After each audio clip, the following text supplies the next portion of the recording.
Hello வணக்கம். எல்லாரும் எப்படி இருக்கீங்க? நல்லா இருக்கீங்களா? இதுவரைக்கும் நம்ம சேனல சப்ஸ்கிரைப் பண்ணாதவங்களா மறக்காம சப்ஸ்கிரைப் பண்ணி வச்சுக்கோங்க. இன்னும் பெல் ஐகான அழுத்தலன்னா தயவு செஞ்சு அழுத்தி வச்சுக்கோங்க. அப்பதான் நம்ம போடுற எபிசோட்ஸ்லாம் உங்களுக்கு வரும்போது உங்களுக்கு நோட்டிஃபிகேஷன் வரும். ஸோ நீங்களும் மிஸ் பண்ணாம எல்லா அடுத்தடுத்த எபிசோட்ஸ பார்த்துட்டு இருக்கலாம். இப்போ நம்ம சேனல்ல நம்ம ஸ்ட்ரேஞ்சர் திங்ஸ் சீசன் 5 ஓட எபிசோட்ஸ் தான் அப்லோட் பண்ணிட்டு இருக்கோம். எபிசோட் 1 ஆல்ரெடி போட்டிருக்கோம். அத பார்க்கலன்னா மறக்காம போய் செக் பண்ணி பாருங்க. சேனல்ல இருக்கு. இப்போ எபிசோட் 2க்குள்ள போலாம். எபிசோட் 2ல பாத்தீங்கன்னா ஆல்ரெடி இந்த மான்ஸ்டர் வந்து ஹாலி அட்டாக் பண்ணலாம்னு வந்திருக்கோம் இல்லையா? அப்படியே காமிச்சு சீசனை ஃபர்ஸ்ட் எபிசோட்ல முடிச்சிருப்பாங்க. அந்த மான்ஸ்டரும் உள்ள வந்து பாத்தீங்கன்னா ஹாலிய புடிச்சு இழுத்துட்டு இருக்கோம். மேல எப்படியாவது இழுத்துட்டு போயிடலான்னு பாக்கும். கீழே ஹாலி தொங்கிட்டு இருப்பா. ஒரு வழியா வந்து கஷ்டப்பட்டு கீழே விழுந்து அவ தலையிலேயே அடிபட்டு இருக்கும். அங்க இருந்து எந்திரிச்சு வெளியில ஓடிவா. அவங்க அம்மா கிட்ட நேரா போனா அம்மா வந்து பாத் டப் கிட்ட இருப்பாங்க. நேரா போய் சொல்லுவா, அம்மா இந்த மாதிரி மான்ஸ்டர் வந்துருச்சுமா அப்படின்ற மாதிரி சொல்லிட்டு இருப்பா. நீ என்ன சொல்றதே புரியல, கொஞ்சம் தெளிவா சொல்லு, கத்தாம சொல்லு அப்படின்ற மாதிரி இவங்க ரிலாக்ஸ்டா கேட்டுட்டு இருக்காங்க. அப்புறம் இந்த லைட் எல்லாம் ஃபிளிக்கர் ஆக ஆரம்பிச்சதுக்கு அப்புறம் தான் அவங்களுக்கே தெரியுது மான்ஸ்டர் ஏதோ வந்துட்டு இருக்கு அப்படின்னு. மான்ஸ்டரும் கிட்ட வர வர உள்ள வந்து பார்த்தா உள்ள 2 பேருமே காணோம். எங்க போயிட்டாங்கன்னு தெரியல. மான்ஸ்டரும் பாத்தீங்கன்னா இந்த கண்ணாடியெல்லாம் உடைச்சு பாக்குது, எங்கன்னே தெரியல. ஆக்சுவலா 2 பேரும் பாத் டப்புக்கு உள்ள தண்ணிக்குள்ள இருக்காங்க. பாவம் 2 பேரும் கஷ்டப்பட்டு மூச்சை அடக்கிட்டு இருக்காங்க. பட் ஆனா இது பாத் டப்ப தான் வந்து பாத்தீங்கன்னா அப்படியே வாயை விரிச்சு விரிச்சு பாத்துட்டு இருக்கு. இது உள்ளதான் இருக்காங்க அப்படின்ற மாதிரி. ஆனா இதே சமயம் பாத்தீங்கன்னா அப்பாவும் வெளியில இருந்து நோட்டீஸ் பண்ணிருப்பாரு. என்னடா உள்ள ஏதோ நடக்கிற மாதிரி இருக்கே அப்படின்னு. உள்ள வந்து குரல் கொடுப்பாரு. சோ அந்த குரலை கேட்டு பாத்தீங்கன்னா இது பாத் டப்குள்ள செக் பண்ணாம வெளியில அங்க இருந்து வந்துடும். சோ அவங்க அப்பா கோல்ஃப் தானே விளையாடி இருப்பாரு. அந்த கோல்ஃப் ஸ்டிக் எடுத்துட்டே தான் தேடிட்டு வராரு. கேரன் எதுவும் பிரச்சனை இல்லையேமா அப்படின்னு. அதுக்கப்புறம் குரலை கேட்டதுக்கு அப்புறம் பிரச்சனை பாத்தீங்கன்னா அவரை தேடி போயிட்டு இருக்கு. அப்படி அந்த மான்ஸ்டர் அங்கிருந்து நகர்ந்ததுமே 2 பேரும் வெளியே எஞ்சி கஷ்டப்பட்டு மூச்சை விடுறாங்க. அப்படியே அவங்க அப்பா ஹாலியோட ரூம்குள்ள போய் பாக்குறாரு. எல்லாம் நாசமாய் கிடக்குது. என்னடா இங்க கெட்ட ஸ்மெல் அப்படின்னு பார்த்தா அந்த மான்ஸ்டரும் அங்கேயேதான் இருக்கு. இவர் போயிட்டு அந்த கோல்ட் ஸ்டிக்க போய் அடிச்சிட்டு இருக்காரு. அது ஒண்ணுமே பண்ணல. அது அசால்ட்டா அவர் உடம்புல கோட போட்டு தூக்கி போட்டுருச்சு. அந்த கேப்ல பாத்தீங்கன்னா கேரனும் ஹாலியும் அந்த சைடா ஓடிடுறாங்க. இவங்களும் வேக வேகமா கீழே இறங்கி போனா அந்த பக்கமும் கதை உடைச்சிட்டு வருது. சரி அவங்க அங்க இருந்து ரிட்டர்ன் பின்னாடி ஓடி போவாங்க. பட் கேரன் பாத்தீங்கன்னா வழுக்கி கீழே விழுந்துருவாங்க. இந்த பொண்ணு பாத்தீங்கன்னா அம்மான்னு சொல்லி கிட்ட வருவா. அந்த மான்ஸ்டரும் கிட்ட வந்துருச்சு. ஆனா கேரன் செம்ம போல்டா பாத்தீங்கன்னா இங்க இருந்து போயிடாமின்னு சொல்லிட்டு அங்க இருந்த பாட்டில உடைச்சு எடுத்து கையில வச்சிட்டு இருக்காங்க. நீ என் பொண்ணை தொட முடியாது அப்படின்னு இவங்கள கத்தும். அந்த மான்ஸ்டரை திருப்பி கத்துது. அப்படியே இவங்களும் செம்ம தைரியமா பாத்தீங்கன்னா கிட்ட போய் வாயில வச்சு குத்து குத்துன்னு குத்துறாங்க. அந்த கண்ணாடி எல்லாம் உடம்பெல்லாம் குத்திட்டு இருக்காங்க. இந்த பக்கம் நான்சியா லெவனும் பாத்தீங்கன்னா கார்ல வெளியில இருந்து வந்துட்டு இருக்காங்க. தூரத்துல இருந்து பார்க்கும்போது தெரிஞ்சிருச்சு வீடு நாசமாய் கிடக்குது. அது உள்ள வந்துருச்சு போல அப்படின்ற மாதிரி பேசிட்டே வராங்க. அப்படியே நான்சியும் பாத்தீங்கன்னா கையில துப்பாக்கி எடுத்துட்டு வந்து வீட்டுக்குள்ள வந்து பாக்குறா. உள்ள வந்து பார்த்தா செம்ம ஷாக்கு. பின்னாடி பாத்தீங்கன்னா மைக்கேல் லூகாஸ் சைக்கிள்ல வந்துட்டு இருக்காங்க. நான்சி என்னாச்சு என்னாச்சுன்னு அங்க இருந்து போன்லயே கத்திட்டு இருக்காங்க. ஆக்சுவலா அவங்க பயந்த மாதிரியே பாத்தீங்கன்னா அவங்க நல்லாவே அட்டாக் பண்ணிருப்பாங்க கேரன். பட் ஆனா அந்த ரிட்டர்ன்ல பாத்தீங்கன்னா நல்லா கோடு போட்டு விட்டுருக்கோம் அவங்க உடம்புலயே. அந்த ரத்தம் எல்லாம் பாத்தீங்கன்னா ஹாலி மேல தெரிச்சிருக்கும். பாவம் அவங்க ஃபுல்லா ரத்த வெள்ளத்துல கீழே கிடக்க வந்து பதறிட்டு இருப்பா. அவங்களுக்கு எதுவும் ஆகாது ஆகாது அப்படின்னு சொல்லிட்டு இருப்பா. நீங்க பேச ட்ரை பண்ணாதீங்க அப்படின்னு. ஆனா அவங்க ஹாலின்னு சொல்லுவாங்க. அப்பவே புரிஞ்சிருச்சு அந்த மிருகம் என்ன பண்ணிருக்கோம், இவங்களை நல்லா அட்டாக் பண்ணிட்டு ஹாலியை வந்து கூட்டிட்டு போயிட்டு இருக்கோம். சோ இப்ப உடனே அந்த டோர் க்ளோஸ் ஆகுறத பார்த்துட்டு உடனே இங்க இருந்து போ போ அப்படின்ற மாதிரி லெவனை பார்த்து கத்திட்டு இருப்பா. லெவனும் பாத்தீங்கன்னா அந்த டோர் க்ளோஸ் பண்றதுக்கு முன்னாடி அந்த டோர் வழியா அந்த உலகத்துக்கு போறா. அப்புறம் அப்படியே டைட்டில் கார்டை போட்டு பாத்தீங்கன்னா நான்சியும் நம்ம பசங்களும் அவங்க அம்மா அப்பா 2 பேருமே ஹாஸ்பிட்டல்ல கூட்டிட்டு போய் சேர்க்கறாங்க. நான்சி பயங்கர டென்ஷனா இருக்கா. அவ கையில இருக்க பிளட் எல்லாம் வாஷ் பண்ற, பயங்கரமா அழுதுட்டே வாஷ் பண்ணிட்டே இருக்கா. அதுக்கப்புறம் 3 பேரும் உட்கார்ந்துட்டு இருக்காங்க. எல்லாமே நம்ம தப்பு தான், நம்ம ஏதாவது செஞ்சிருக்கணும், முன்னாடி ஏதாவது பண்ணிருக்கணும் அப்படின்ற மாதிரி கத்திட்டு இருக்கா. அவங்களுக்கு உண்மையாவது நம்ம சொல்லிருக்கணும், இல்ல ஹாக்கின்ஸை விட்டு வெளியவாச்சும் கூட்டிட்டு போயிருக்கணும், நம்ம எதுவுமே பண்ணல அப்படின்ற மாதிரி சொல்லிட்டு இருக்கா. அதுக்கு மைக் பாத்தீங்கன்னா நமக்கு எப்படி தெரியும் இந்த மாதிரிலாம் நடக்கும் அப்படின்னு, நமக்கு தான் எதுவுமே தெரியாதே. சோ நம்மளோட தப்பு இதுல எதுவுமே இல்லைன்னு இவன் சொல்லவும், இல்ல இல்ல ஆல்ரெடி வெக்னா நமக்கு காட்டினா இந்த மாதிரி தான் நடக்க போகுது அப்படின்னு சொல்லிட்டு. ஆனா நம்ம எந்த ஸ்டெப்புமே எடுக்கல. எல்லாமே நம்மளோட தப்பு தான். நம்ம என்ன முடிவு பண்ணோம், வெக்னா எது காமிச்சாலுமே நம்ம நம்ப கூடாதுன்னு முடிவு பண்ணோம். அதனோட விளைவு தான். ஆனா அவன் எல்லாத்தையும் ஒன்னொன்னா நடத்தி காமிச்சிட்டு இருக்கான். உனக்கு என்ன புரியலையா மைக்? அவன் இதுக்காகவே ரிட்டர்ன் வந்திருக்கான். இதுதான் மத்தவங்களுக்கும் நடந்தது, மேக்ஸ்க்கும் நடந்தது, இப்ப நமக்கும் நடந்துட்டு இருக்கு. நம்ம மொத்தமா முடங்கி உட்கார்ற வரைக்கும் அவன் நம்மள விடவே மாட்டான், நம்மள பழி வாங்குவான் அப்படின்ற மாதிரி சொல்லிட்டு இருக்கா. ஆனா லூகாஸ் பாத்தீங்கன்னா ஒரு கரெக்டான ஒரு பாயிண்ட பிடிக்கிறாப்ல. அவன் நமக்கு தண்டனை கொடுக்கும் விதமா தான் இப்படிதான் பண்றானா, அவன் டைரக்டா நம்ம கிட்ட வரல, அவனோட செல்ல பிராணிகளை தான் அனுப்புறான். அதே மாதிரி உங்க அம்மா அப்பாவையும் அவன் கொல்லல, ஹாலியவும் அவன் இழுத்துட்டு தான் போயிருக்கான். மைக் பாத்தீங்கன்னா நீ என்னதான்டா சொல்ல வர, ஒண்ணுமே புரியல அப்படின்ற மாதிரி கேட்கவும் எனக்கும் தான் புரியல. ஏன்னா இங்க நிறைய கேள்வி இருக்கு. பட் ஆனா ஆன்சரே இல்ல. எல்லாத்துக்கும் நம்ம ஆன்சர் கண்டுபிடிக்கணும். இது எல்லாம் ரிப்பீட்டடா நடந்துட்டு இருக்கு. ஒரு மாதிரி எல்லாமே தேஜாவு மாதிரி இருக்கு. இதே சமயம் மாதிரி இதே மாதிரி தான் நம்ம வில்லுக்குமே நடந்துச்சு. உங்களுக்கு எல்லாம் ஞாபகம் இருக்கா? வில் காணாம போனது நவம்பர் 6. ஆனா இன்னைக்கு டேட் என்ன 3. சோ நமக்கு இன்னும் 3 டேஸ் டைம் இருக்கு. ஆனா நமக்கு வில் திருப்பி கிடைச்சிட்டான். அதே மாதிரி ஹாலியும் திருப்பி கிடைக்க நிறைய வாய்ப்பு இருக்கு. ஏன்னா எல்லாம் உள்ளதான் இருக்கா. சோ இவங்க 2 பேரும் வந்து கூட்டிட்டு வந்துருவா அப்படின்ற மாதிரி நம்புறாங்க. அதே மாதிரி இப்ப கேரன் வந்து எல்லாரும் ஹாஸ்பிட்டல்ல இருக்காங்க இல்லையா? இப்ப அந்த வீட்டை வந்து ஃபுல் அண்ட் ஃபுல் மிலிட்டரி கண்ட்ரோல்ல இருக்கு. வீட்ல ஒரு இடம் விடாம எல்லா இடத்துலயும் தடயங்களை எடுத்துட்டு இருக்காங்க. அங்க இருக்க ஆபீசர் பாத்தீங்கன்னா, இல்ல நான்சி வரும்போது அவங்க தனியா தான் வந்தாங்களா இல்ல வேற யாராவது கூட வந்தாங்களா அப்படின்ற மாதிரி கேட்டுட்டு இருக்காரு. அவங்க சொன்னபடி அவங்க தனியா தான் வந்தாங்க சார் அப்படின்ற மாதிரி கூட வரவர் சொல்லிட்டு இருக்காரு. எனக்கு என்னமோ இதுல நம்பிக்கை இல்ல. வீட்டை சுத்தி இருக்க எல்லா சர்வேலன்ஸ் கேமராவும் எடுங்க. யார் வந்தாங்க போனாங்கன்றது கண்டிப்பா தெரியணும். அதாவது 11 வந்தாங்களா அப்படின்றது இவங்களோட டவுட். அதே மாதிரி அந்த டோர் ஓபன் ஆகி க்ளோஸ் ஆயிருக்கும் இல்லையா? அந்த இடமே வித்தியாசமா இருக்கும். சோ அந்த இடத்த ஃபுல்லா ஆராய்ச்சி பண்ணிட்டு இருக்காங்க. அப்படியே அப்சைட் டவுன்ல காமிக்கிறாங்க. இங்க 11 பாத்தீங்கன்னா தேடிட்டு இருக்கா. எங்க போன ஹாலி ஹாலி கத்திட்டு இருக்கா. சடனா யாரோ வர மாதிரி சவுண்ட் கேக்குது. இவ ஒரு மரத்து பின்னாடி ஒளிஞ்சுப்பா. டக்குனு நம்ம பவரை யூஸ் பண்ணி தூக்கி அடிப்பா பாருங்க. அது வேற யாரும் இல்ல, ஹோப் தான். ஐயோ ஹோப் நீங்களா? உங்களுக்கு எதுவும் இல்லையா அப்படின்னு போய் விசாரிக்கிறா. நீ எப்படி இங்க வந்த அப்படின்ற மாதிரி அவரும் கேட்டுட்டு இருக்காரு. நீங்க இருக்கிறதெல்லாம் சரி கிடையாது. இங்க ரொம்ப ரொம்ப ரிஸ்க், சேஃபே கிடையாது அப்படின்ற மாதிரி சொல்லிட்டு இருக்காரு. அது எனக்கும் தெரியும். ஏன்னா இங்க டெமோ கார்கன் இருக்கு. அதோட ரத்தம் வந்து இங்க சொல்லிட்டு இருக்கு பாருங்க அப்படின்ற மாதிரி காமிக்கிறா. அதுக்கு எப்படி இப்படி ஆச்சு அப்படின்ற மாதிரி கேட்கவும், இது ஒரு வேளை வந்து கெரன் தான் காயப்படுத்தி இருக்கணும் அப்படின்ற மாதிரி கெஸ் பண்றாங்க. அப்புறம் ஹாலியும் இங்கதான் இருக்கா. சோ இந்த ரத்தத்தை வச்சு அவளை ஈஸியா கண்டுபிடிச்சிடலாம் அப்படின்ற மாதிரி இவ பேசிட்டே இருப்பா. ஹாலி வில்லர் இங்க இருக்காங்களா அப்படின்ற மாதிரி ஹாப் கேக்குறாரு. சரி நான் பேசிட்டே இருக்கல, நில்லு நில்லுன்னு சொல்ல சொல்ல அவ பாட்டுக்கு போயிட்டே இருக்கா. அப்படியே ராபினியும் மிஸ்ஸஸ் பயசியும் தான் காமிக்கிறாங்க. போன பவர் கட்டை எப்படியாச்சும் திருப்ப வர வைக்கலாம்னு போய் பாத்துட்டு இருக்காங்க. இது எல்லாம் ஃபுல்லா போயிடுச்சு போலயே, என்ன பண்றதுன்னே தெரியல அப்படின்ற மாதிரி ராபின் சொல்லிட்டு இருப்பா. பேக்கப் ஃபியூசஸ் எதுவுமே இல்லையா அப்படின்ற மாதிரி அவங்க கேட்க, மேபி ஸ்டோர் ரூம்ல இருக்கலாம் அப்படின்ற மாதிரி ராபின் சொல்வா. சரி போய் எடுத்துட்டு வா அப்படின்ற மாதிரி அவளோட ஆக்ஷன் இருக்க. சரி நானே போய் எடுத்துட்டு வரேன் அப்படின்னு ராபின் அங்க இருந்து கிளம்பிடுவா. இதுதான் தனியா இருக்க சமயமா பார்த்து வில் கிட்ட போய் மிஸ்ஸஸ் பயஸ் பேச ஆரம்பிப்பாங்க. உனக்கு இப்ப எப்படி இருக்கு? நீ முன்னாடி பார்த்த மாதிரி இருக்கா இல்ல இதெல்லாம் புதுசா இருக்கா? நீ என்ன ஃபீல் பண்ற அப்படிங்கறத சொல்லு அப்படின்ற மாதிரி கேக்குறாங்க. அதுக்கு வில் என்ன சொல்றான்னா, முன்னாடி மாதிரி இல்ல, இது இப்ப ரொம்ப ரொம்ப ஆழமா இருக்கு. அதாவது அதை நான் நேர்ல இருந்து பாக்குற மாதிரி இருக்கு. அது உடம்புல நான் இருக்க மாதிரி இருக்கு. நான் தான் அந்த டெமோ கார்கன் மாதிரி இருக்கு அப்படின்ற மாதிரி சொல்லிட்டு இருக்கான். இதோட இது எனக்கு ஞாபகமே வச்சுக்க முடியல சரியா அப்படின்ற மாதிரி சொல்றான். அதுக்கப்புறம் வந்து அவங்க பாத்தீங்கன்னா, ஏன் வந்து வீலர் ஃபேமிலியை வந்து அதுக்கு டார்கெட் பண்ணுது அப்படின்ற மாதிரி அவங்க கேக்குறாங்க. அதுக்கு வில்லும், எனக்கு அதெல்லாம் தெரியல, ஏன் அது அப்படி பண்ணுதுன்னு எனக்கு தெரியாது. நான் அடிக்கடி அந்த ஹைவ் மைண்ட் கூட கனெக்ட் ஆயிடுறேன். திருப்பியும் நான் கனெக்ட் ஆக தான் செய்யறேன் அப்படின்ற மாதிரி சொல்றாங்க. நம்ம தான் அந்த ஆல்ரெடி கனெக்ஷனை கட் பண்ணிட்டோமேப்பா அப்படின்ற மாதிரி மிஸ்ஸஸ் பயஸ் சொல்றாங்க. இல்ல ஆனா எனக்கு அது ஃபீல் ஆகல. அவன் என்னை எப்ப தூக்கிட்டு போனானோ, அவன் இடத்துல நான் எப்போ இருந்தனோ அப்பத்துல இருந்து நான் மாறிட்டேன். நான் ஃபுல் அண்ட் ஃபுல் அங்க கனெக்டடோட தான் நான் இருக்கேன். ஆனா நான் கலிபோர்னியால இருந்த கொஞ்ச நாள் மட்டும் தான் அந்த கனெக்ஷன் இல்ல. பட் நான் ரிட்டர்ன் வந்ததுமே அவ இருக்கிறத நான் உணர்ந்தேன். இப்பயும் நான் உணர்ந்துட்டு தான் இருக்கேன். அவன் ரொம்ப ரொம்ப பக்கத்துல இருக்கா. அது என்னால நல்லாவே ஃபீல் பண்ண முடியுது அப்படின்ற மாதிரி சொல்லிட்டே இருக்கும்போது ராபின் பாத்தீங்கன்னா மேல இருந்து எல்லா கதையும் கேட்டுட்டு இருப்பா. ஒருவேளை உன் தலைக்குள்ள ஏதாவது ரிசீவர் இருக்குமோ, உன் தலைக்கு மேல ஒரு ஆண்டனா இருக்குதுன்னு வச்சுக்கோ, ஏன் அப்ப சிக்னல் கிடைக்கும் போதெல்லாம் அது கிட்ட வர வர நம்மளால நல்லா ஸ்ட்ராங்கா ஃபீல் பண்ண முடியும் அப்படின்ற மாதிரி சொல்லுவோம். இவனுக்கே ஒரு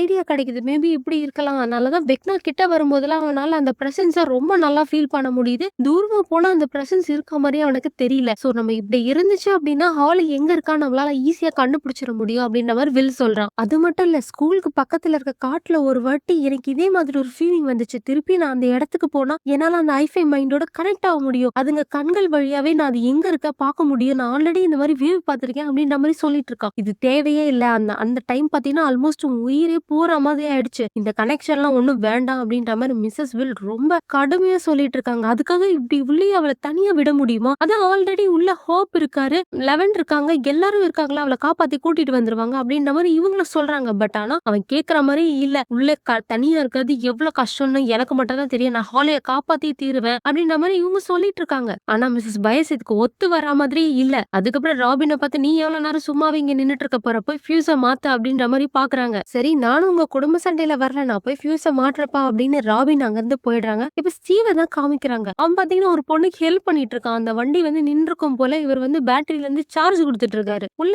ஏறி உட்கார்ந்ததும் பாத்தீங்கன்னா ஜொனாதன் கிட்ட கேக்குறான், நான்சி கிட்ட பேசினியா அப்படின்ற மாதிரி. பேசினா, அவங்க அப்பா கோமால இருக்காரு, அவங்க அம்மாக்கு சர்ஜரி நடந்துட்டு இருக்கு, சோ அவங்க சுயநினைவே இல்லாம இருக்காங்க அப்படின்ற மாதிரி சொல்லிட்டு இருக்கான். நம்ம வேணா போய் அவளை நான்சிய பாத்துட்டு வரலாமா அப்படின்ற மாதிரி இவன் கேக்குறான். அதுக்கு ஜொனாதன் பாத்தீங்கன்னா, வேண்டாம் வேண்டாம், நம்ம வேணா ஜோன் G1 போய் தேடலாம். நம்ம ஹாப்பர், 11, ஹாலி இவங்களெல்லாம் கண்டுபிடிக்கணும் அப்படின்ற மாதிரி சொல்ல, எனக்கு என்னமோ அதுல நிறைய பிரச்சனை இருக்கும் அப்படின்ற மாதிரி ஸ்டீவ் சொல்றான். வேணா ஒண்ணு பண்ணலாம், போற வழியில தானே அந்த ஹாஸ்பிட்டல் இருக்கு, நம்ம வேணா நான்சிக்கு ஏதாவது பூ வாங்கிட்டு போய் குடுக்கலாம் அப்படின்ற மாரி சொல்லிட்டு இருக்கான். செம்ம டென்ஷன் ஆன ஜொனாத்தன் பாத்தீங்கன்னா, "ஏன்டா நீலாம் திருந்தவே மாட்டியா? நான் ரிட்டர்ன் வந்ததுல இருந்து என்ன கடுப்பேத்துறதுக்கும், அவளோட அட்டென்ஷன சீக் பண்றதுக்கும் தான் ஏதாவது பண்ணுவியா? அட்லீஸ்ட் இந்த ஒரு நைட்டாச்சும் நீ திருந்தி இருக்கலாம்ல. உன்னலாம் எப்படி திட்டுறதுன்னே தெரியல" அப்படின்ற மாரி கண்டபடி பேசிட்டு இருக்கான். அதுக்கு ஸ்டீவும், "நீ ஏன்டா என்னையே கான்சன்ட்ரேட் பண்ணிட்டு இருக்க? நீங்க 2 பேரும் சந்தோஷமா இருக்க வேண்டியது தானே? ஆனா உங்கள பார்த்தா அப்படி இருக்கிற மாரி தெரியலையே. ஆனா உன்னை விட நான்சியோட நிலைமை ரொம்ப பாவம்" அப்படின்ற மாரி வண்டிய ஸ்டார்ட் பண்ணிட்டு இருக்கான். ஆனா வண்டி ஸ்டார்ட் ஆகல. அங்க யார் வந்துட்டு இருக்காங்கன்னு பாத்தீங்கன்னா, சைக்கிள்ல நம்ம டஸ்டின் தான். ஃபுல்லா அடி வாங்கி வந்திருக்கான். "என்னாச்சு இவனுக்கு?" அப்படின்ற மாரி ஸ்டீவ் பாத்துட்டு இருக்கான். அப்படியே நம்ம ஹாப்பர தான் காமிக்கிறாங்க. "சரி, நீ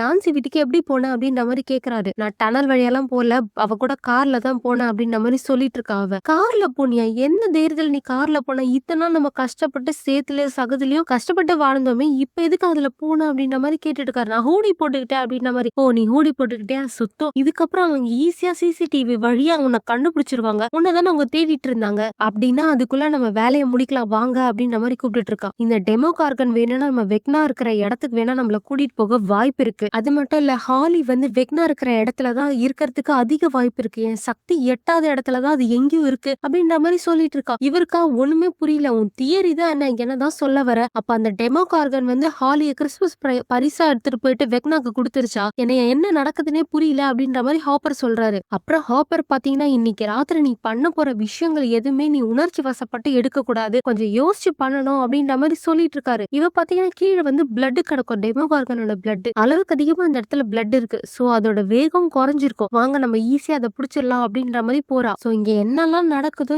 எல்லா பிரச்சனையும் பாத்தீங்கன்னா ஹாஸ்பிட்டல்ல லூகாஸ் வந்து மேக்ஸ் படுத்திருப்பா. அவகிட்ட போய் ஒன்னொன்னா சொல்லிட்டு இருக்கான். என்ன ஆக போகுதுன்னு தெரியல. எல் வந்து ரொம்ப திறமைசாலியான பொண்ணு. அவளதான் நம்ம எல்லாருமே நம்பி இருக்கோம். பட் ஆனா அவளுக்கு எல்லாருமே சேர்ந்துதான் நம்ம ஹெல்ப் பண்ணணும். இன்னைக்கு நைட்டு பெரிய யுத்தமே நடக்க போகுது. அந்த யுத்தத்துல எல்லாருமே பார்ட்டிசிபேட் பண்ணோம். நீ இல்லாம நாங்க என்ன பண்ணுவோம்? சீக்கிரம் எந்திரிச்சு வா அப்படின்னு சொல்லி சொல்லி அழுதுட்டு இருக்கான். அப்படியே மேக்ஸோட பல்ஸ்ல கொஞ்சம் மாற்றங்கள் வருது. இந்த பக்கம் பாத்தீங்கன்னா மைக் காஃபியோ டீயோ என்னன்னு தெரியல புடிச்சிட்டு போறான். அப்படி போகும்போது பாத்தீங்கன்னா அந்த ஹாஸ்பிட்டல்ல ஒரு இடத்துல புக்ஸ் இருக்கும். அந்த இடத்த நோட்டீஸ் பண்ணி பாக்குறான். அதை பார்த்துட்டு நேரா போய் அங்க உட்கார்றான். நான்சி பாட்டுக்கு பேசிட்டே இருக்கா. இவங்க எப்ப வந்து அம்மாவை பார்க்க விடுவாங்கன்னு தெரியல. டாக்டர் பார்க்கணும்னு கேட்டாலும் ஒழுங்கா ஒரு பதிலே சொல்ல மாட்டேங்கிறாங்க இவங்க அப்படின்ற மாதிரி பேசிட்டு இருக்கா. இவங்க கிட்ட இருந்து எந்த ஆன்சருமே இல்ல. "நான் பேசுறத கவனிக்கிறியா இல்லையா?" அப்படின்ற மாதிரி கேட்கும். "சொல்லு சொல்லு, நான் வந்து லூக்கா சொன்னதை யோசிச்சுட்டு இருக்கேன். தற்செயலா நடக்கிறது எதுவுமே சரி இருக்காது. அதாவது நடக்க வாய்ப்பில்லை" அப்படின்ற மாதிரி சொன்னா. "எனக்கு அது மட்டும் தான் ஓடிட்டு இருக்கு. ஏன்னா ஹாலி வந்து உன்கிட்ட இதை பத்தி வாட்ஸ்அப்ன்ற இமேஜினரி ஃப்ரெண்டை பத்தி உன்கிட்ட சொல்லியிருக்காளா?" அப்படின்ற மாதிரி கேட்கறான். "ஆமா, எனக்கு தெரியும்" அப்படின்ற மாதிரி அவளும் சொல்றான். அவ என்கிட்ட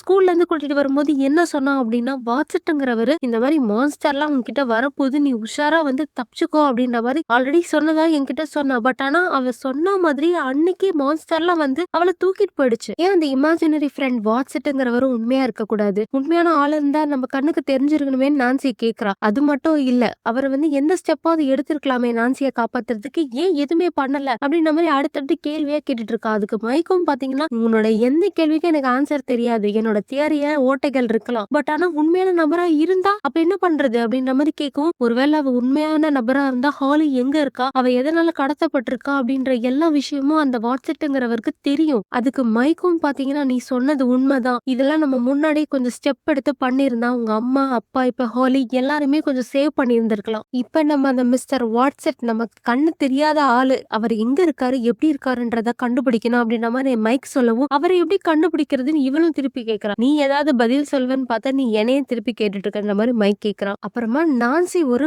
பிளான் பண்றா. "நீ போய் அந்த ரிசப்ஷனிஸ்ட் கிட்ட பேசு" அப்படின்ற மாதிரி சொல்றா. "நான் ஏன் பேசணும்?" அப்படின்ற மாதிரி இவன் கேட்கறான். "ஏன்னா என்ன பார்த்தா அவளுக்கு பிடிக்கவே மாட்டேங்குது. நீ தான் கியூட்டா இருக்கல, நீ ஏன் போய் பேசு. நான் மாம் கிட்ட போய் பேசணும். அவங்களுக்கு ஏதாவது தெரிஞ்சிருக்க வாய்ப்பு இருக்கு" அப்படின்ற மாதிரி சொல்றா. அப்படியே சீனை கட் பண்ணி பாத்தீங்கன்னா ஸ்டீவை தான் காமிக்கிறாங்க. இப்ப வண்டியில வந்து டஸ்டினி எடுத்துட்டு போயிட்டு இருக்காங்க. ஸ்டீவ் எல்லா கதையும் சொல்லிட்டு இருக்கான். இப்ப ஹோலி ஏன் கடத்திட்டு போனாங்க அப்படின்ற மாதிரி டஸ்டின் கேக்குறான். "நீ இது அடுத்த தடவையில இருந்து நீ என்ன தெரியுமா பண்ற? இருக்க வேண்டிய இடத்துல கரெக்டா இரு, வர வேண்டிய இடத்துக்கு கரெக்டா வா" அப்படின்ற மாதிரி ஸ்டீவ் கத்திட்டு இருக்கான். "நான் அங்க வரதான் படுத்துட்டு இருந்தேன். ஆனா சைக்கிள்ல இருந்து கீழே விழுந்துட்டேன்" அப்படின்ற மாதிரி நம்ம டஸ்டின் சொல்லவும், "உன் மூஞ்சி குழஞ்சு போயிருக்கிறத பார்த்தா சைக்கிள்ல இருந்து கீழே விழுந்த மாதிரி தெரியலையே" அப்படின்ற மாதிரி ஸ்டீவ் கரெக்டா கேட்டுறான். அந்த பக்கம் ஜொனாத்தன் பாத்தீங்கன்னா 2 பேரும் கொஞ்சம் கத்தாம "வாங்கடா, சிக்னல் வரதே எனக்கு கேட்கல, கொஞ்ச நேரம் அமைதியா வாங்க" அப்படின்ற மாதிரி சொல்றான். அப்புறம் ஸ்டீவ் பாத்தீங்கன்னா, "சொல்லு, யார் அடிச்சாங்க? அந்த ஆண்டி கிட்ட போய் அடி வாங்கிட்டு வந்தியா?" அப்படின்ற மாதிரி கேக்குறான். இவனும், "நீ வாய் பேசாத, எல்லாமே உன்னாலதான்" அப்படின்ற மாதிரி இவன் மேல பதில் பதிட்டு இருக்கான். "உன்னை யாரு தூங்குற கரடியை போய் எழுப்ப சொன்னது? அதனாலதான் எல்லா வினையும் வந்துச்சு. நீ அமைதியா இருந்திருந்தனா இந்த பிரச்சனையே இருந்திருக்காது அப்படின்ற மாதிரி ஸ்டீவ் சொல்றான். இப்படியே 2 பேரும் பயங்கரமா சண்டை போட்டுட்டு வர பின்னாடி இருந்து ஜொனாதன் கத்த வாய மூடுங்கடா அப்படின்னு. இவன் சொன்னதான் கரெக்ட் அப்படின்னு ஸ்டீவ் சொல்றான். ஏன்னா என்ன சொன்னான்னா 2 பேரும் பேசாதீங்கடான்னு சொல்லியிருப்பான்.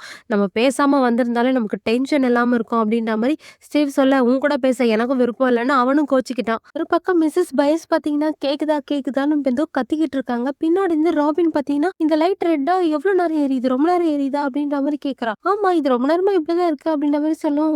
ஓகே இது மேல போய் இது சரி பண்ணணும், அதுக்கு 2 பேர் வேணும் அப்படின்னு சொல்லிட்டு நைஸா வில்ல மேல கூட்டிட்டு போயிடுவா. மேல கூட்டிட்டு போய் தான் சொல்லுவா, நான் சொன்னது போய் தான். ஆக்சுவலா இந்த ஐடியாலாம் ஒர்க் அவுட்டே ஆகாது. நம்ம பசங்க ஆல்ரெடி 5 தடவை ஜோனை வந்து சுத்தி வந்துட்டு இருக்காங்க. நீ கொடுத்த ஐடியா தான் கரெக்ட். உன் ஆண்டனாவை போய் கனெக்ட் பண்ணு, அப்பதான் நம்மளால ஈஸியா கண்டுபிடிக்க முடியும். இதுல ரிஸ்க் தான் அப்படின்ற மாதிரி சொல்றான். அதுக்கு அவனும் பாத்தீங்கன்னா சந்தோஷப்படுறான். நம்ம செய்யற எல்லா வேலையில ரிஸ்க் இருக்குது, ஆனா இது ஒண்ணுதான் ரிஸ்கா அப்படின்ற மாதிரி சொல்லிட்டு 2 பேரும் அங்க இருந்து கிளம்பிடுறாங்க. அப்புறம் அந்த சர்ஜன் பாத்தீங்கன்னா நம்மளோட அதாவது 11ஓட போட்டோஸ், சிசிடிவி போட்டோஸ் எல்லாத்தையும் எடுத்துட்டு வந்து இந்த டாக்டர் கே கிட்ட காமிச்சிட்டு இருக்காரு. இது ஒன்னும் புதுசு இல்லையே, நீங்க எப்பவுமே போட்டோல தானே அவளை பிடிச்சிருக்கீங்க, நேர்ல எப்ப பிடிக்க போறீங்க அப்படின்ற மாதிரி கேட்டுட்டு இருக்காங்க அவங்க கோவப்பட்டு. அவன் நமக்கு தேவைன்னு தெரியாதா அப்படின்ற மாதிரி கேட்கவும், ஆனா இந்த தடவை அப்படின்ற மாதிரி சொல்லுவேன், என்ன இந்த தடவை பிடிச்சிட்டீங்களா அப்படின்ற மாதிரி கேக்குறாங்க. இல்ல அவ இங்கதான் இருக்கா அப்படின்ற மாதிரி சொல்லுவோம். அவங்க அப்படியே பாத்தீங்கன்னா ஷாக்ல திரும்பி பாக்குறாங்க. இங்க 11 பாத்தீங்கன்னா வேகமா நடந்து போயிட்டு இருக்கா. பின்னாடி ஹாப்பால நடந்தே வர முடியல. வேகமா போகாத, சொன்னா கேளு அப்படின்ற மாதிரி அவர் கத்திட்டு இருக்காரு. இங்க அதிகமான ரத்தங்க இருக்காதீங்க, இங்க பக்கத்துலதான் இருக்கா அப்படின்னு இவ வேகமா போகும். இவர் ரொம்ப பின்னாடி இருக்காரு. ஏன் நீங்க இவ்வளவு மெதுவா வரீங்க அப்படின்னு கிட்ட போய் பார்த்தாதான் தெரியுது அவர் வந்து அடிபட்டிருக்கு பயங்கரமா அவருக்கு இடுப்புல. இதையே என்கிட்ட சொல்லல அப்படின்னு சொல்லிட்டு அவ பாத்தீங்கன்னா மருந்தெல்லாம் போட்டு விட்டுட்டு இருக்கா. ஆமா இதெல்லாம் உனக்கு எப்படி தெரியும் அப்படின்ற மாதிரி அவர் கேக்குறாரு. எனக்கு எல்லாமே மேக்ஸ் தான் சொல்லி கொடுத்தா அப்படின்ற மாதிரி 11 சொல்றான். அப்படியே நம்ம ஹாப்பும் பாத்தீங்கன்னா அவரோட பழைய கதையெல்லாம் சொல்ல ஆரம்பிக்கிறாரு. நானும் உன்ன மாதிரிதான் ஒரு அடாவடி கழுதையா இருந்தேன். எங்க அப்பா பேச்ச நான் கேட்கவே மாட்டேன், அவர் சொல்றது எதுவும் மதிக்கவே மாட்டேன். இப்படி நான் பண்ணிட்டே இருந்ததால ஒரு நாள் எங்க அப்பா பாத்தீங்கன்னா என்ன ஆர்மில சேர்த்து விட்டுட்டாரு. அங்க போய் எங்க அப்பா திருந்தவன் தான் நினைச்சாரு. பட் ஆனா நான் மாறவே இல்லை. நான் தான் புத்திசாலின்னு நினைச்சிட்டு இருந்தேன். எல்லாமே மனசு சொல்ற மாதிரி தான் கேட்டேனே தவிர என் மூளை சொல்றத நான் கேட்கவே இல்லை. அங்க பல பேர் போர்ல இறந்து போனாங்க. அதெல்லாம் பார்த்து நான் அப்படியே கொஞ்சம் கொஞ்சமா மாற ஆரம்பிச்சேன். அதுக்கப்புறம் என்னோட பொண்ணு சாரா, அவன் நேருக்கு நேர் மரணத்தோட ரொம்பவே போராடினா. பல கஷ்டங்களை பார்த்தா, ஆனா அதை நினைச்சு அவ கொஞ்சம் கூட கஷ்டப்பட்டதே இல்ல, வருத்தப்பட்டதும் இல்ல. இவள மாதிரி ஒரு பொண்ணை பார்க்கவே முடியாதுன்னு டாக்டர்ஸும் சொன்னாங்க. அவ எப்படி பொழைச்சு வந்துருவான்னு எல்லாருமே நம்பிக்கையோட இருந்தோம். பட் ஆனா அது நடக்கவே இல்லை அப்படின்னு சொல்லி மனுஷன் பயங்கரமா கண் கலங்கிட்டாரு. சோ 11 பாத்தீங்கன்னா இதனாலதான் என்ன இங்க வரவே விட மாட்டீங்களா, இந்த சண்டையில வெக்னா ஜெயிச்சுட்டு நான் தோத்துட்டா எனக்கு ஏதாவது நடந்துரும் நீங்க பயப்படுறீங்களா அப்படின்ற மாதிரி கேக்குறா. அதுக்கு ஹாப்போ, நான் அப்படிலாம் நினைக்கல, பட் ஆனா இதுக்கப்புறம் நம்ம போறப்போ நான் என்ன சொல்றேன்னு நீ அதை மட்டும் தான் செய்யணும், அதுக்காக தான் நான் இவ்வளவு பேசிட்டு இருக்கேன் அப்படின்ற மாதிரி அவரு சொல்றாரு. அப்படின்னா நான் வந்து அடாவடி கழுதியா இருக்கக்கூடாது அப்படின்னு சொல்லி 2 பேரும் சிரிச்சிட்டு இருக்காங்க. அப்படி சிரிச்சுட்டே இருக்கும்போது பாத்தீங்கன்னா அங்க பயங்கரமா மான்ஸ்டர் கத்துற சத்தம் கேக்குது. சோ உடனே 11 ஹாப்பும் பாத்தீங்கன்னா வேகமா அங்க முன்னோக்கி நடக்க ஆரம்பிச்சிட்டாங்க. இந்த பக்கம் ஹாஸ்பிட்டல்ல பாத்தீங்கன்னா அந்த டாக்டர் கிட்ட இன்னொரு நர்ஸம் வந்து சொல்லிட்டு இருக்காங்க, டாக்டர் இது மாதிரி வீலர் வீட்டு பசங்க எல்லாம் வந்து உங்ககிட்ட பேசணும்னு சொல்லிட்டு இருக்காங்க, கொஞ்சம் உடனே வந்து பேசுங்க அப்படின்ற மாதிரி சொல்றாங்க. ஆன்சியும் பாத்தீங்கன்னா டாக்டர் இது ஒரு எமர்ஜென்சி, புரிஞ்சுக்கோங்க, எங்களோட தங்கச்சி காணன்னு உங்களுக்கு தெரியும்ல, சோ அது ரிலேட்டடா உங்களுக்கு ஏதாவது இன்ஃபர்மேஷன் தெரியுமான்னு கேட்க தான் போறோம் அப்படின்ற மாதிரி சொல்லிட்டு இருக்கா. எங்களை எப்படியாவது வில்ல விடுங்கன்னு கேட்கவும், நல்லா புரிஞ்சுக்கோங்கம்மா, அவங்க ரொம்ப ரொம்ப ரிஸ்கான கண்டிஷன்ல வந்தாங்க, அவங்களுக்கு ஆபரேஷன் நடந்திருக்கு, அவங்களோட மூச்சு குழல்லாம் பயங்கரமா பாதிக்கப்பட்டிருக்கு, அவங்களால கண்ணு மட்டும் தான் திறக்க முடியுமே தவிர உங்ககிட்ட எதுவுமே பேச முடியாது, நீங்க கரெக்டான நேரத்துக்கு கொண்டு வந்ததால மட்டும் தான் அவங்கள வந்து நாங்க காப்பாத்தணும், சோ இப்ப ரிஸ்க் எடுக்க வேண்டாம் அப்படின்னு சொல்லிட்டு அவர் அங்க இருந்து கிளம்பிடுறாரு. மைக்கும் இப்ப நம்ம என்னதான் பண்ண போறோம் அப்படின்ற மாதிரி சொல்லிட்டு இருக்கா. இவன் டீப்பா திங்க் பண்ணிட்டு இருக்கா. அங்க 2 நர்ஸ் பாத்தீங்கன்னா பேசிட்டே போறாங்க. 2 ரூம துடைக்கணும், கீழே இப்படி ஃப்ரீயா இருக்கு, இதை வேக்கப் பண்ணணும் அப்படின்ற மாதிரி ஏதோ பேசிட்டு போயிட்டு இருக்காங்க. உடனே இவன் எனக்கு ஒரு ஐடியா வந்துருச்சு, வா போலாம் அப்படின்ற மாதிரி லிப்டுக்குள்ள போறா. என்ன டாக்டர் சொன்னதை மீற போறாமா அப்படின்ற மாதிரி மைக் கேக்குறான். ஆமா இதான் நம்ம பண்ண போறோம் அப்படின்ற மாதிரி அவளும் சொல்றான். இங்க ஸ்டீவும் பாத்தீங்கன்னா பல ரவுண்டு போயிட்டு வந்துட்டாப்ல. சரி இந்த ஜோனுக்குள்ள இன்னொரு 5வது ரவுண்டு போயிட்டு வந்துடலாமான்னு கேக்குறான். சரி போலாம் அப்படின்ற மாதிரி ஜொனாத்தனும் சொல்றான். அப்படி போயிட்டே இருக்கும்போது பாத்தீங்கன்னா இரு வெயிட் பண்ண அப்படின்ற மாதிரி சொல்றான். ஏன் என்ன ஆச்சு அப்படின்னு கேட்கும். எனக்கு ஏதோ கேக்குது, ஏதோ ஒரு சத்தம் கேட்டுட்டே இருக்கு, அதாவது அந்த மான்ஸ்டரோட சத்தம் பாத்தீங்கன்னா அந்த சிக்னல் மூலமா கேட்டுட்டு இருக்கு. அந்த பக்கத்துல இருந்து மிஸ்ஸஸ் பயஸும் பாத்தீங்கன்னா அது ஹாப்பா அப்படின்ற மாதிரி கேக்குறாங்க. இல்ல ஜொனாத்தனும் சொல்றான், இல்ல இது ஹாப் மாதிரி தெரியல, இந்த பக்கமா டஸ்டினும் அதையே தான் சொல்றான், இது கண்டிப்பா ஹாப்பா இருக்கவே முடியாது, இது வேற ஏதோ ஒரு சத்தம், ஒருவேளை நம்ம ஹாப் தான் நம்ம பேசிட்டு இருக்காரு அப்படின்னா நமக்கு டீகோடர்லாம் அங்க வந்திருக்கும், சோ கண்டிப்பா இது அவர் கிடையாது, நம்ம மூவ் பண்ணி போலாம் அப்படின்ற மாதிரி சொல்லிட்டு இருக்கவும் இந்த பக்கம் நம்ம மிஸ்ஸஸ் பயஸ் வந்து கேக்குறாங்க, பிளஸ் கெப்பாசிட்டர் ஏதாவது கனெக்ட் ஆயிருக்கா, அதனாலதான் இந்த பிரச்சனை வந்திருக்கா அப்படின்ற மாதிரி கேக்குறாங்க. ஜொனாத்தனுக்கும் ஒண்ணுமே புரியல, என்னதுமா பிளக்ஸ் பத்தி பேசிட்டு இருக்கீங்க, இல்ல ராபின் தான் சொன்னா, சோ 2 பேரும் ராபினும் வில்லும் அதை பாக்கிறதுக்கு தான் கிளம்பி போயிருக்காங்க அப்படின்ற மாதிரி அவங்க சொல்றாங்க. ஆனா இந்த பக்கத்துல யாருமே ஆன்சர் பண்ணாம விட்டுறாங்க. அந்த பக்கம் ராபினும் நம்ம வில்லும் பாத்தீங்கன்னா அந்த இடத்துக்கே வந்துடுறாங்க. உனக்கு இந்த இடத்துல தான் விஷன் எல்லாம் தெரிஞ்சுதா அப்படின்ற மாதிரி அவளும் கேக்குறான். ஆமா எனக்கு இங்கதான் விஷன் வந்தது அப்படின்ற மாதிரி அவனும் சொல்றான். ஆனா இப்ப வில்லுக்கு பாத்தீங்கன்னா எந்த ஒரு சிக்னலுமே கிடைக்கிற மாதிரி தெரியல. சரின்னு முன்னோக்கி போயிட்டே இருக்கான். சரி நீ எங்கதான் போற அப்படின்ற மாதிரி ராபின் கேக்குறா. நீ தானே சொன்ன உன்னோட தியரி படி அது எங்க இருக்கோ அது பக்கத்துல இருந்தாதான் எனக்கு ஐஃபைங்கிற மைண்ட் கனெக்ட் ஆகும். சோ அதனாலதான் அது எங்கேயாவது இருக்கா நம்ம பார்க்க போயிட்டு இருக்கோம் அப்படின்ற மாதிரி சொல்றான். அப்படியே ராபின் பாத்தீங்கன்னா போட்டு வாங்கிட்டு இருக்கா. நேத்து ஹாஸ்பிட்டல் வந்தியா அப்படின்ற மாதிரி கேக்குறான். ஆனா இவன் பாத்தீங்கன்னா இல்லையே நான் வரலையே அப்படின்ற மாதிரி சொல்லிடுறான். பொய் சொல்றான். ஆனா ஆக்சுவலா வந்து ஹாஸ்பிட்டல்ல போய் எல்லாமே பாத்துருப்பான் இல்லையா. இல்ல உன்ன மாதிரி பார்த்த மாதிரி தான் இருந்தது. நான் என் ஃப்ரெண்டு கூட இருந்தேன். பட் என்னோட ஃப்ரெண்ட்ஷிப்பை எல்லாராலையும் புரிஞ்சுக்க முடியாது. அந்த ஃப்ரெண்ட்ஷிப் பத்தி மத்தவங்களுக்கு தெரிய வேணாம்னு நினைக்கிறேன் அப்படின்ற மாதிரி சொல்லிட்டு இருக்கா. அதுக்கு வில்லும் பாத்தீங்கன்னா இல்ல இல்ல நான் யாருக்கிட்டையும் சொல்லவும் மாட்டேன். நாங்க தான் வரவே இல்லையே அப்படின்ற மாதிரி சொல்லிடுறான். சரி சரி இது நமக்குள்ளே இருக்கட்டும் அப்படியே மூடி மறைச்சிருவோம். சரி நீ மான்ஸ்டர் பத்தி பேசிட்டு இருந்தியா அதை பத்தி சொல்லு அப்படின்ற மாதிரி இவ வழக்கமா பேசிட்டு போயிட்டே இருக்கும்போது பாத்தீங்கன்னா அந்த இடத்துல ஒரு மேண்டலா மாதிரி ஒரு சுத்தி சுத்தி கல்லெல்லாம் அடுக்கி வச்சுட்டு இருக்காங்க. அதை பார்த்து இவ ஓடி போய் பேசிட்டு இருக்கா. இது பாத்தியா இதுதான் மேண்டலா. இது மாதிரி சின்ன வயசுல நம்ம எல்லாம் பண்ணிட்டு இருக்கோம் இல்லையா. ஆக்சுவலா இது ஒரு மேண்டலா இல்லன்னு வேற ஏதோ பேசிட்டு இருக்கா. ஆனா அதை பார்த்ததுமே பாத்தீங்கன்னா இவனுக்கு ஏதோ ஒரு ஐஃபை மைண்ட் கனெக்ட் ஆன மாதிரி இருக்கு. வானம் சுத்துற மாதிரி ஆரம்பிக்குது. அப்பதான் அவனுக்கு ஒரு விஷயமே ஞாபகம் வருது. நான் பார்த்த விஷன்ல சின்ன குழந்தைங்களாம் சிரிக்கிற மாதிரி எனக்கு சத்தம் கேட்டுச்சு அப்படின்னு சொல்லிட்டு அவன் மாட்டுக்கு முன்னாடி ஓடிடுறான். இவளும் பின்னாடியே ஓடுறா. இங்க ஹாப் எல்லாம் பாத்தீங்கன்னா பொறுமையா முன்னாடி நகர்ந்து போயிட்டே இருக்காங்க. ஹாப் தான் முன்னாடி போயிட்டு இருக்காரு. பாத்தீங்கன்னா ஒரே ஃபுல்லா ஒரு பனி மூட்டமா புகை மாதிரி இருக்கு. ஆப்போசிட்ல டெமோ கார்கன் மாதிரி இருக்கு. ஆனா அது டெமோ கார்கன் இல்ல, பெரிய வால் தான் இருக்கு. அவ்வளவு பெரிய வால்ங்க பாக்குறதுக்கே கொழன்னு ஒரு மாதிரி இருக்கு. போய் பாக்குற அங்க பாத்தீங்கன்னா ஒரு ஷூ கிடக்குது. அந்த ஷூ யாரோடதுன்னு பாத்தீங்கன்னா ஹாலி. அதனாலதான் என்னால அவளை கண்டுபிடிக்க முடியல. அவ இந்த செவுத்தை தாண்டி போயிட்டா என்னால கண்டே பிடிக்க முடியல அப்படின்னு சொல்லி ஃபீல் பண்ணிட்டு இருக்கா. அப்படியே நமக்கு அந்த வாலை காமிக்கிறாங்க. அவ்வளோ பெரிய வாளுங்க. இங்க ஹாஸ்பிட்டல்ல பாத்தீங்கன்னா பசங்க 2 பேரும் போய் ட்ரெஸ் சேஞ்ச் பண்ணிட்டு வந்துட்டாங்க. மைக் பாத்தீங்கன்னா பேஷண்ட் மாதிரியும் இவ வந்து நர்ஸ் மாதிரியும் ட்ரெஸ் போட்டுட்டு டாக்டர் கிட்ட இருந்து தப்பிச்சு எப்படியோ அவங்க அம்மாவோட ரூம்குள்ள போயிடுறாங்க. அம்மா அம்மான்னு கூப்பிடுறாங்க. அவங்களும் மெல்ல கண்ணை திறக்கிறாங்க. பட் பேச ட்ரை பண்றாங்க. அவங்களால முடியல. உங்களால இப்ப பேச முடியாதுமா, நீங்க எழுதி மட்டும் காமிங்க அப்படின்ற மாதிரி சொல்லி ஒரு பேப்பர் பென் கொடுக்குறாங்க. அதுல அவங்க பாத்தீங்கன்னா ஹாலி எங்க அப்படின்ற மாதிரி கேக்குறாங்க. அதுக்காக தான் நானே உங்ககிட்ட பேச வந்திருக்கேன். ஹாலி எங்கன்னு தெரியல, அவ தொலைஞ்சு போயிட்டா அப்படின்னு சொன்னதுமே அவங்க ரொம்ப கஷ்டப்படுறாங்க. ஏன் அவ எங்க போயிருக்கா அப்படின்றத கண்டுபிடிக்கிறதுக்காக தான் நாங்க உங்ககிட்ட பேசவே வந்திருக்கோம். ஒரு நபருக்கு அது தெரிய வாய்ப்பு இருக்கு. அந்த நபரை பத்தி உங்களுக்கு தெரியுமா அப்படின்றதான் நாங்க கேட்க வந்திருக்கோம் அப்படின்ற மாதிரி சொல்றாங்க. யார் அவங்க அப்படின்ற மாதிரி ஹூன்னு அவங்க எழுதி காமிக்கிறாங்க. யாரா இருக்கும் நாங்க சந்திக்க பண்றோம்னா அவளோட இமேஜ் ஃப்ரெண்ட் வாட்ஸ்அப் பத்தி தான் நாங்க கேட்க வந்திருக்கோம் அப்படின்ற மாதிரி நான்சி சொல்றான். அப்படியே வில்லும் ராபினும் பாத்தீங்கன்னா ஹாலியோட ஸ்கூலுக்கே வந்துடுறாங்க. ஒரு ராட்னத்துல சுத்தி சுத்தி விளையாடிட்டு இருப்பா இல்லையா. சோ இதே டைம்ல தான் நானும் காட்டுல இருந்திருக்கணும். அந்த ஐஃபை மைண்ட் தான் எனக்கு கனெக்ட் ஆயிருக்கு அப்படின்ற மாதிரி சொல்றான். ஆனா அதுக்கு அவ சொல்றது என்னன்னா டெமோ கார்கன் கண் வழியா தானே உனக்கு எல்லாமே தெரியும் அப்படின்ற மாதிரி கரெக்டா கேக்குறான். ஆனா அது அப்படி இல்ல. இது ஒரு ஐஃபை மைண்ட் தானே. வெக்னாவால அவனோட இறை என்ன பாக்குதோ அவனாலே அதை பார்க்க முடியும் அப்படின்ற மாதிரி சொல்றான். அப்படியே சைட்ல ஹாஸ்பிட்டல்லே நான்சி கேட்டுட்டு இருக்கா. வாட்ஸ்அப் எப்படி இருப்பா, எதை மாதிரி இருப்பா, ஏதாவது அவங்க கிட்ட சொல்லிருக்காளா அப்படின்ற மாதிரி கேட்டுட்டு இருக்கா. அவங்களும் அழகா எழுதி எழுதி காமிக்கிறாங்க. நல்லா ஹைட்டா இருப்பா, அவன் கிட்ட எப்பயுமே ஒரு பாக்கெட் வாட்ச் இருக்கும், வெஸ்ட் இருக்கும் அப்படின்ற மாதிரி எல்லாம் சொல்லிட்டு இருக்காங்க. அப்படியே வில்லு ராபினும் கரெக்டா ஒரு டிசிஷனுக்கு வராங்க. ஹாலியோட கண்ணுக்கு என்னெல்லாம் தெரிஞ்சிருக்கோ அதெல்லாம் தான் என் கண்ணுக்கும் தெரிஞ்சிருக்கு. அந்த இடத்துல ஹாலி பார்த்தது எல்லாமே நான் தான் அப்படின்னா நான் தான் வெக்னாவா அப்படின்ற மாதிரி வில் சொல்றான். இங்க நான்சியோ அவனோட ஃபர்ஸ்ட் நேம் ஏதாவது சொல்லிருக்காங்களா அப்படின்ற மாதிரி கேக்குறாங்க. அவங்க எழுதுறாங்க ஹென்ரின்னு. ஒரு லெட்டர் எழுதும் போது பாத்தீங்கன்னா இந்த இடத்துல ஹென்ரியோட ஃபேஸா காமிக்காமையே ஹாலி வந்து 2 பேரும் பேசிட்டு போயிட்டு இருக்காங்க. நீங்க என்ன மட்டும் தான் காப்பாத்துவீங்களா இல்ல மத்த பசங்களையும் காப்பாத்துவீங்களா, என் ஃபேமிலியை யார் காப்பாத்துவாங்க, எல்லாரும் நீங்க காப்பாத்துவீங்களா அப்படின்ற மாதிரி பாவம் இன்னசென்ட்டா ஹென்றி கிட்ட தான் கேட்டுட்டு இருக்கா. எல்லாமே இப்ப வில்லுக்கு பாத்தீங்கன்னா ஐஃபை மைண்ட் கனெக்ட் ஆகி தெளிவா தெரியுது. அவன் இந்த மாதிரி தான் வந்து கூட்டிட்டு போயிருக்கான். ஒரு வீட்டுக்குள்ளேயே வச்சு பூட்டிட்டான் பாவம். அப்படியே இந்த வீட்டை காமிச்சு இந்த எபிசோட இந்த இடத்துலயே முடிக்கிறாங்க. கண்டிப்பா இந்த எபிசோடு உங்க எல்லாருக்கும் பிடிச்சிருக்கும்னு நம்புறேன். மறக்காம இந்த வீடியோ பிடிச்சிருந்ததுன்னா லைக் பண்ணிக்கோங்க. சப்ஸ்கிரைப் பண்ணாதவங்க கண்டிப்பா சப்ஸ்கிரைப் பண்ணி வச்சுக்கோங்க. அடுத்தடுத்த எபிசோட் நாங்க அப்லோட் பண்ணிட்டே இருப்போம். பெல் ஐக்கானையும் அழுத்தி வச்சுக்கோங்க. அப்பதான் வீடியோ போடும்போது உங்களுக்கு கரெக்டான நோட்டிபிகேஷன் வந்துரும். தேங்க்யூ. Bye by.